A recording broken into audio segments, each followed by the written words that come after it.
माननीय आगार व्यवस्थापक श्रीमान संदीप पाटील साहेब, उपस्थित सर्व मान्यवर, सत्कार मूर्ती आणि त्यांच्यासोबत आलेले सर्व नातेवाईक, या सर्वांचं जळगाव आगाराच्या वतीने मी या ठिकाणी आभार व्यक्त करतो।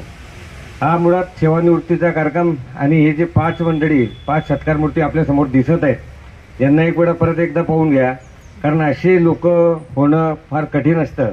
या 5ही लोकांचे वेगवेगळे गुणधर्म आहेत, वेगवेगळी काम करण्याची पद्धत आहे, परंतु जळगाव आगारात काम करीत असताना यांच्यासोबत ज्या वेळेला आम्ही खांद्याला खांदा लावून काम करत होतो, त्यावेळेला आम्हाला कशाची कुणाची उणीव भासली नाही। होणार आहेत। उद्या ही शासकीय सुट्टी असल्यामुळे आज हा कार्यक्रमाचं आयोजन आहे।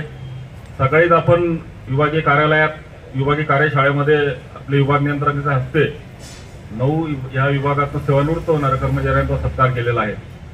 आता इथं जळगाव आगारातून 5 कर्मचारी जे सेवानिवृत्त होत आहेत, त्यांच्यापैकी 4 कर्मचारी आज या कार्यक्रमाला उपस्थित आहेत। या कार्यक्रमाचे अध्यक्ष, या आगाराचे कर्तव्यदक्ष असे वरिष्ठ आगार व्यवस्थापक आदरणीय संदीप पाटील साहेब, त्याचप्रमाणे या कार्यक्रमाला उपस्थित असलेले स्थानिक प्रमुख आदरणीय मनोज तिवारी साहेब, त्याचप्रमाणे एडब्ल्यूएस म्हणून सहकार म्हणून ज्यांच्याकडे जबाबदारी या आगाराची आहे असे आदरणीय श्री मनमोहन पाटील साहेब, त्याचप्रमाणे ज्यांचा आज आपण सत्कार इथं आयोजित केलेला आहे असे सत्कार मूर्ती आदरणीय मनोहर भाऊ मिस्त्री, त्याचप्रमाणे सप्ताहे आलेले नाहीत, परंतु अनिस भाई सय्यद, त्याचप्रमाणे येवलेजी आणि जयसिंग पाटील, त्याचप्रमाणे सूत्रसंचालन करणारे माझे मित्र संदीप सूर्यवंशी, इंटक संघटनेचे आमचे कार्याध्यक्ष देशमुख साहेब, महाशब्द साहेब, विनोद पाटील।